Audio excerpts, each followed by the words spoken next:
காரைக்கால் அடுத்த மேல காசக்குடி பகுதியில் அமைந்துள்ள பழமை வாய்ந்த ஸ்ரீ பத்ரகாளியம்மன் ஆலய கும்பாபிஷேகம் வெகு விமரிசையாக நடைபெற்றது. இதில் ஏராளமான பக்தர்கள் கலந்து கொண்டு சுவாமி தரிசனம் செய்தனர்.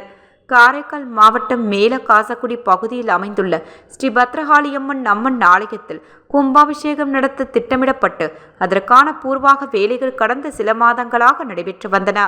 மேலும் சுவாமி சிலையை புதுப்பித்து கடந்த 5ஆம் தேதியன்று விக்னேஸ்வர பூஜையுடன் முதல் கால யாகசாலை பூஜையுடன் கும்பாபிஷேக விழா துவங்கியது. இன்று காலை 4ஆம் கால யாகசாலை பூஜை முடிவுற்று மகா பூர்ணகதி நடைபெற்றது. தொடர்ந்து மங்கள வாத்தியங்கள் முழங்க சிவாச்சாரியார்கள் புனித நீர் அடங்கிய கலசங்களை சுமந்து ஆலயத்தை வலம் வந்து வேத மந்திரங்கள் முழங்க ஆலய விமானங்கள் மற்றும் மூலவருக்கு புனித நீர் ஊற்றப்பட்டு கும்பாபிஷேகம் நடைபெற்றது.